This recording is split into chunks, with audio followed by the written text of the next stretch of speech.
I am with Finn Jones and Daniel Portman, stars of the Game of Thrones series. We are here for Oz Comic Con in Perth. That's this weekend. And you're also going to be in Adelaide next week for Oz Comic Con in Adelaide. So, but first of all, if you like Perth better, welcome to Perth. Been up early this morning, haven't you? Doing all sorts of interviews. Yeah, but we're going to have a bit of fun here. But I'm speaking to you at the perfect time.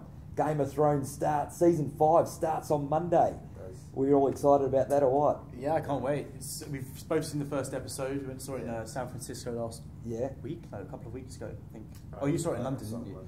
Yeah, it's great. It's a good first episode. So what do we... Again, I know you can't say too much about the series, but is this going to be like the best series of Game of Thrones? Because we're off to a pretty high standard. No, it's fantastic. It's unbelievable how they keep managing to top it every year. And it's that thing when you get to the end of one season, you think, how are they going to make it bigger and better? And then you get the scripts for the next season, and they manage them. It's great this year because you've got all your favourite characters, and they're starting to converge. So you're getting like Tyrion's going over to meet up with Daenerys, and you've got various characters going up to the wall, and one's coming down. And it's really great to see your favourite characters going to new and unknown territory and interact with other characters that they've not done before. So it's it's fantastic. Did you guys, when you were going for your roles of Game of Thrones, did you realise how big it was going to be, or just hoping for the best? I don't think anyone can predict what's happened to Game of Thrones. It's just become... When did you realise you were on something special, though? Season... For me, it's kind of three... End of... one season 3 end. Yeah. It was once the Red Wedding.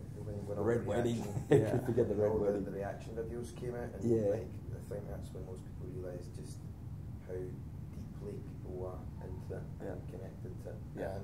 Yeah, I remember like opening up the newspaper like the day after the Red Wedding, and it was like on page 3 news, like Robb Stark is dead, and I was like, what? This isn't news. Like how this isn't even real. Like 3rd page, just nuts. Yeah, absolutely. It's crazy. It's just a real pleasure to be on it. When we both joined the show, it was a bit of an unknown entity, and now it is what it is.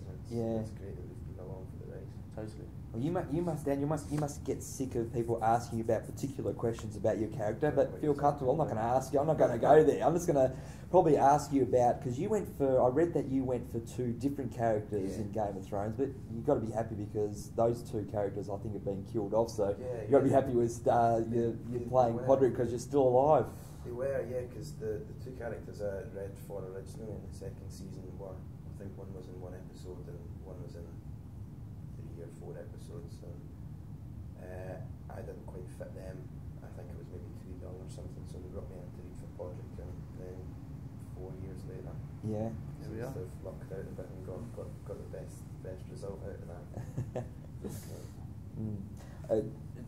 The producers they don't tell you too much about the show moving forward, so you're sort of going in blind. So you're sort of worried at all that your characters are going to be killed off at any time. It's what's probably great about the show, though, for the viewers, that it's so unpredictable. But as characters, you thought, I want to stay alive, I want to keep doing this. Yeah, one of the producers said, I think it was you that told me it last night, that there was characters that were meant to die when they first started. Was it when they first started writing the? I can't even remember the particulars of it. There was something to do with that. Characters that were dead at the one season. Some people were planned to be dead, and then by the time they drafted and redrafted the script, they weren't dead. So what the hell's going on? Yeah, it's tightly wrapped. That's for sure. Wow. It's that thing. It's the show in itself is so the success hinges on a guttural reaction. So it's the issue with people spoiling it online, like the internet trolls spoiling it. It's just cruel. Stay away from the spoilers. There's no need, and I think that's the sort of same philosophy that the producers use with us. They wanted to hit us hard when we for the first time. Have you read any of the books at all leading into it? Did you read them before or after they got the part, or how did they come about? After I was cast. Yeah, I read them in between watching season 1 and casting season 2. There's a huge difference between the books and the show for you guys. Yeah. The books are more detailed, and you can kind of get into the heads of certain characters. It's just that it would be impossible to transfer everything that's in the book onto the screen. But I think in terms of adapting it, they've done great job. The best they possibly could have done it. They've kept in the important stuff. They've amalgamated certain characters, storylines. Like, I'm sure you've got a couple of brothers in the books, do you know? Yeah, so Loris in the books has a bunch of brothers, but Loris is kind of combined into all of the Tyrell brothers in the TV show, which I think makes for a more concise, stronger storytelling, because your head's not going off on all these different various characters, you're just sticking to one character, and it's easier for an audience to follow. Yeah. We've seen some wicked deaths on the show, but if you guys were to be killed off, how would you like to go? I'd like to be in battle with a dragon, maybe riding a dragon That'd be cool. in battle against, I don't know, maybe Melisandre or Stannis, and yeah, if I had to go, probably whilst I was on a dragon. Yeah. Definitely. Yeah, I'd like to go out swinging. Swinging? Yeah, I'd like to seriously go out swinging. I'd like to take out 10 or 15 before it all got too much. You ready to meet the fans in Perth? Yeah, Can't wait. The fans said that you enjoyed that sort of part of these conventions and Yeah, meeting it's the great. fans, getting It's right great. into it. I love it when someone comes up and they're kind of really knowledgeable about the books and the TV shows, because you can Relate. something like Game of Thrones, you can talk about it for hours, about the various houses, the storylines, all that kind of stuff. Predictions, theories. So when people come up and they're just as enthusiastic as you are, it's great, because you actually have something to talk about, which isn't just, oh, you're on TV.